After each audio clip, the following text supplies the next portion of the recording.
Good morning all of you. कैसे हैं सब लोग? उम्मीद है सभी अच्छे होंगे। तो आज हम लोग इस चैप्टर का मोस्ट इंपोर्टेंट टॉपिक पढ़ेंगे, ओम्स लॉ। लगभग हर बार एग्जाम में आएगा, लगभग हर बार एग्जाम में आता ही आता है, तो आप ध्यान से पढ़ना ओम्स लॉ, ठीक है। सबसे पहले ओम्स लॉ की बात करें तो ओम नाम से पता चल रहा होगा, एक साइंटिस्ट का नाम था जॉर्ज साइमन ओम। इन्होंने 1827 में 1827 ईस्वी में ये रूल दिया था। क्या दिया था ओम्स ने?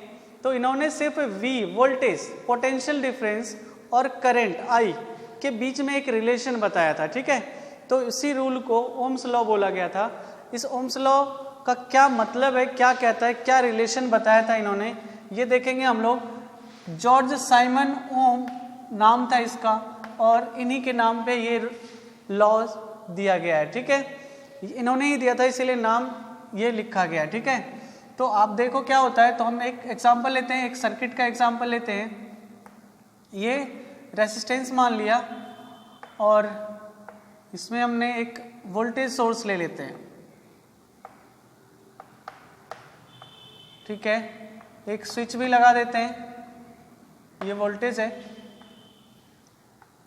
जैसे ही इसे हम किसी वोल्टेज सोर्स बैटरी से मान लो कनेक्ट कर दिया तो करंट फ्लो होने लगेगा प्लस से माइनस की ओर। हमने पहले सीख लिया है ये चीज़, तो ये बात हमने पहले जान लिया है। मीन्स इसमें करंट फ्लो करने लगती है।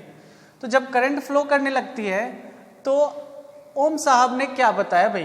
तो ओम साहब ने ये बताया, ये जो आई है ना, आई, ये डायरेक्टली प्रोपोर्शनल होगा किसके? इस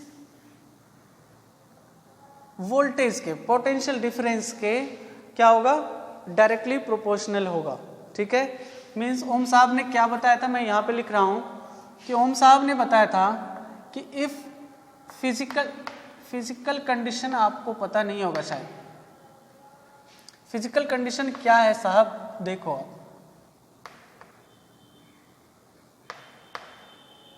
फिजिकल कंडीशन का मतलब होता है भौतिक अवस्था। मीन्स जैसे ये तार है, तो ये तार मतलब ये वायर है, इस वायर के बारे में अगर हम बात कर रहे हैं तो ऐसा ना हो कि बाद में आपने इस वायर को चेंज कर दिया।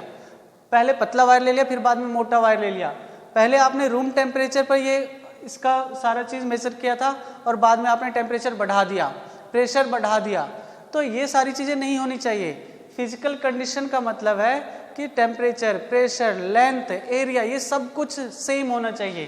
तो उन्होंने क्या बोला था? इफ फिजिकल कंडीशंस लाइक, मैं एक दो एग्जांपल लिख दे रहा हूँ। Conditions like length of the conductor,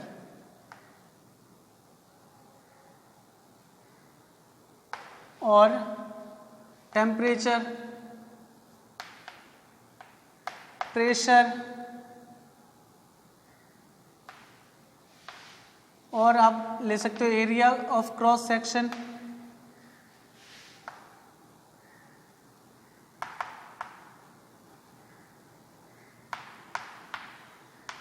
etc. ना, will remain same, will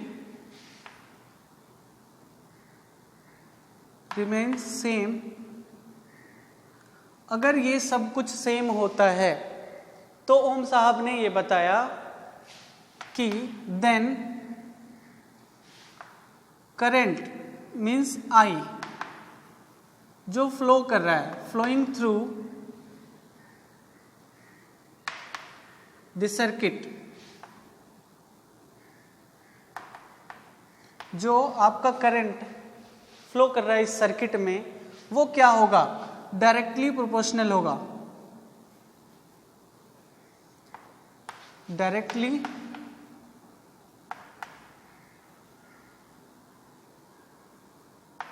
proportional होगा किसके? पोटेंशियल डिफरेंस के। Directly proportional to the voltage, लिख दूं आप समझ लेना, to the voltage across the circuit.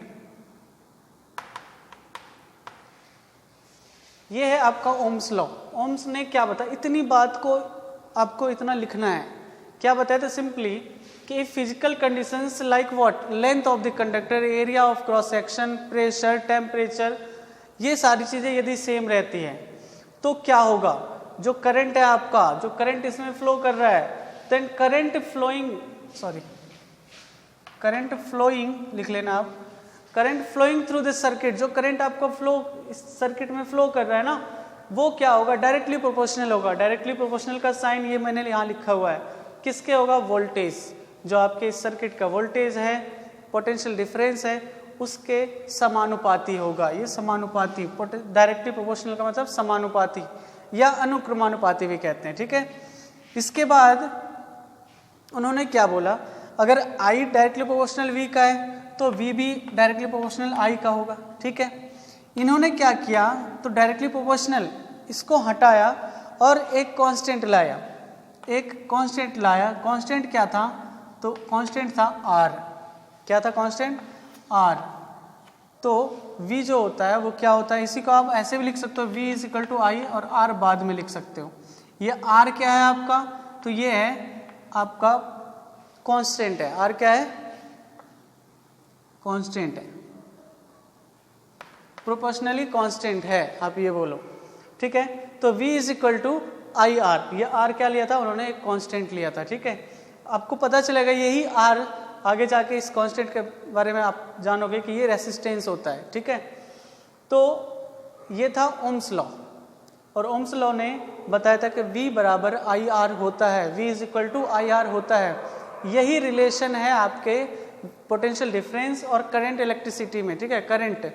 तो ओम साहब ने क्या दिया था, मेनली इन्होंने V और I के बीच में एक रिलेशन दिया था।